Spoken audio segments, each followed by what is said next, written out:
अस्सलामुअलैकुम, I am specially Sana message. कैसे हैं आप सब? उम्मीद है कि बिल्कुल ठीक ठाक होंगे। आज की वीडियो में हम बहुत ही अच्छे सवाल पे जो कि कवारी लड़कियां ज़्यादा पूछती हैं कि वाई क्लॉट्स इन पीरियड्स हैज़ में ये ब्लड के साथ साथ क्या चीज़ आती है, हम इसके ऊपर बात करेंगे।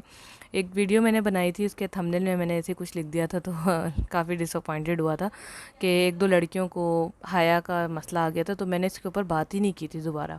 लेकिन अब ये है कि मेरा टॉपिक ही यही है और मुझे अवेयरनेस देनी है, इसलिए मैं वीडियो दोबारा बना रही हूँ कि क्लॉट्स यानी कि लोथड़े या फिर इस तरह से कि ब्लड के साथ ये क्या चीज़ आ रही है, तो इसके बारे में आपको गाइड करना इंतहाई ज़रूरी है ताकि फ्यूचर में आपको कोई मसला ना हो। कवारी लड़कियाँ बहुत परेशान हो जाती हैं और सवाल शर्मो हया की वजह से किसी से कर भी नहीं सकती, इसलिए हमने वीडियो बनाई है। तो वीडियो को लाइक ज़रूर कीजिएगा। मेरी हौसला अफजाई के लिए नए हैं तो चैनल को ज़रूर सब्सक्राइब कीजिएगा। अमूमन ऐसा होता है कि आपको ये हर किसी के साथ होता है। पहली चीज़ मैं आपको बता दूँ, कभी कभार अगर आप उसको थोड़ा सा एग्जामिनेशन करें, क्योंकि देखिए हमारी बॉडी से कोई चीज़ आ रही है तो हमें उसे गौर व फिक्र तो करना ज़रूरी है, तो वो लिकोरिया टाइप का होता है, तो इसमें इतना परेशान होने की बात नहीं है, ये सबको होता है। अगर इसकी क्वांटिटी बहुत ज़्यादा आ रही है, पहले कम आती जब ज़्यादा, तो फिर कोई एबनॉर्मलिटीज़ बन सकती है। ठीक है।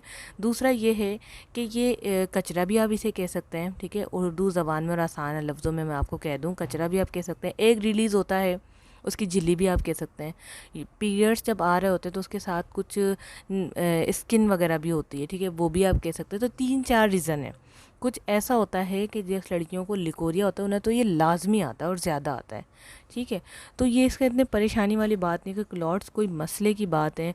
हाँ, एक बात है मैं आपको बता दूं, अगर आप मैरिड हैं और आपको मिसकैरेज के चांसेस हैं और साथ में क्लॉट्स आ रहे हैं, तो ये वो निशानी है, यानी हमल ज़ाया होने की निशानी है। लेकिन आप अनमेरिड हैं, आप क्यों टेंशन ले रही हैं?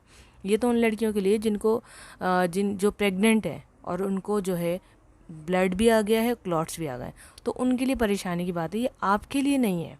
हाँ, ज़्यादा आना किसी चीज़ का पहले की निस्बत तो परेशानी वाली बात है, आप टेस्ट वगैरह करवा सकती हैं। तो आई आपको ये छोटी सी वीडियो में आपका बड़ा सा सवाल क्लियर हो गया होगा। हौसला अफजाई के लिए लाइक ज़रूर कीजिएगा, अपनी फ्रेंड के साथ ज़रूर शेयर कीजिएगा, क्योंकि वो आपको कभी बताएंगी नहीं उनके साथ ये मसला है। तो एक ग्रुप बना लें, प्राइवेट ग्रुप बना लें, वहाँ पर मेरी वीडियोस शेयर करना शुरू करें, तो कुछ डिस्कशन करें आप लोग। ये आपकी एज है, इसमें आप डिस्कशन करें, लड़कियों से उनके सवाल पूछिए, तुम्हारे साथ क्या होता है, मेरे साथ क्या हो रहा है। तो इससे क्या होगा कि आपको हौसला आ जाएगा। आपको इंशाल्लाह अगर कोई कॉम्प्लिकेशंस होंगी ना, आप फ़ौरन मुझसे रब्ता कर लेंगे, आप फ़ौरन एक दूसरे को बता देंगे कि भाई ये देखो, पिछले मंथ फ़्लो इतना था, अब फ़्लो मसला कर रहा है, यार कोई गड़बड़ है। इस तरह से लड़कियों के ग्रुप्स होने चाहिए। आप लोग अपने दोस्तों के ग्रुप, कज़न्स के ग्रुप बनाएं, उनमें मेरी वीडियोज़ भी शेयर करें, दूसरों की शेयर करें, अपने पीरियड्स को डिस्कस करें। इंशाअल्लाह ताला मैं गारंटी देती हूँ किसी को भी प्रेगनेंसी के मसले नहीं आएंगे इन फ्यूचर में। आज के लिए इतना ही। Thanks for watching. अल्लाह हाफिज़।